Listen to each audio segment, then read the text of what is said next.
Yo, man, are you digging the Modern Rogue? Then you can support us directly by buying one of these sweet shirts at shop.themodernrogue.com. You'll look great, and you'll keep us in business.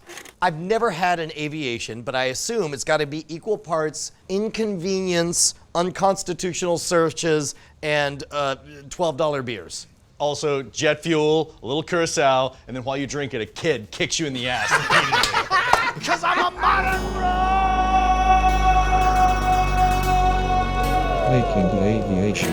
How have I never even heard of an Aviation before? I have no idea what to expect here. I've never had one, but of course I've done my research. It was created in the early 20th century by a bartender named Hugo Enslin in New York, and he named it the Aviation because of its similarity to the color of the blue sky. Well, we're back again at our favorite undisclosed location with our favorite mixologist, Trevor.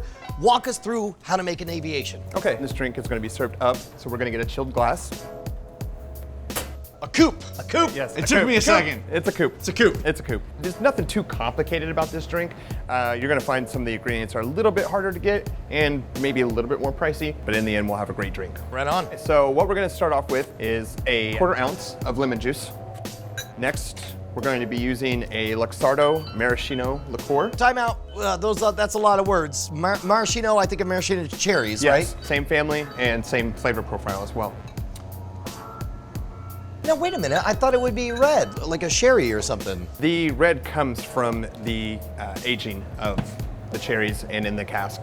But when you actually have the liqueur, with the way that it's distilled, it comes out clear. You were expecting grenadine. Yeah. That's what it is. Yeah. Next, we're going to be using a crème de violette. Is liqueur based on violets? Yes. What? Correct. Oh, really? For real? Yes. Yes, distilled with violets.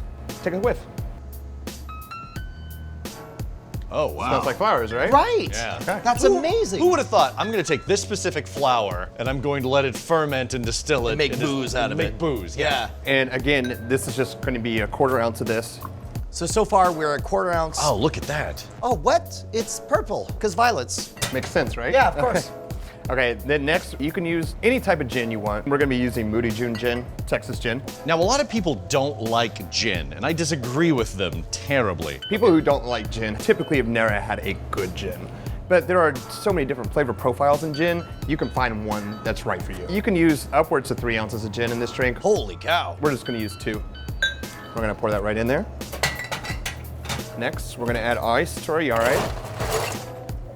Am I the only one like trying to guess what this is gonna taste like? Like you hear the ingredients. I have no idea. And I can't put them together. It's probably going to be really crisp and refreshing. So we got citrus, we got fruitiness, we got flowers, and we got pine needles. That's all I think of when I think of gin. What I'm gonna do to try to take away some of this tartness is I am gonna add just a little bit of sugar to this drink. You don't need much. What do you think you're gonna taste first? I don't know. I've got nothing because we got these floral hints. This is like a puzzle to me. Although it does look like the clear blue sky. That is pretty gorgeous. At that. It's such a pretty drink. Looks like Romulan ale. Not gonna lie.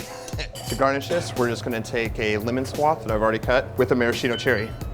I'm gonna drop that right in. So who wants to go first? So on the one hand, I know that we put sugar in there. We got the sweet cherry flavor, but also that gin is gonna be super, I'm just gonna give it. Fly the friendly skies. I'm not getting like anything from the nose profile either. It's like, It smells like the recycled air inside a Southwest cabin.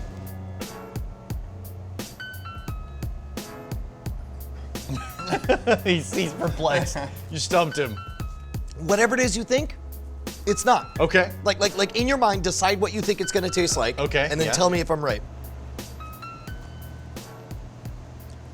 Yeah, I did not expect that. I don't even know how to describe it. Okay, It's sweet, tangy, very refreshing, very crisp. here's what it is.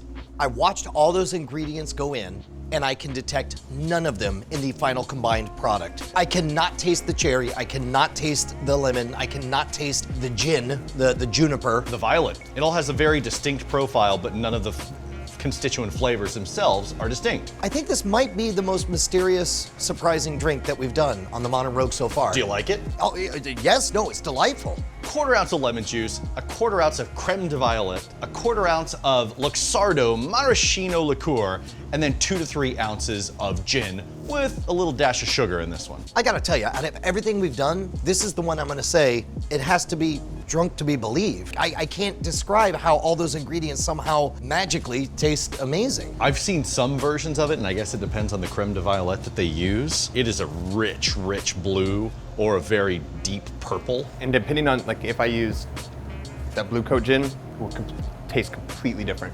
Wow. What is that collecting there in the red? The oils from the cherry. Yeah. Oh, the oils from the cherry itself. Okay. So I bet that last hit will have more cherry flavor to it. Yeah. If you smell it, see the scent that I'm getting? Yeah. It's like floor cleaner, which I love that smell. Really? Yeah. It, like Fabuloso? It's fabuloso.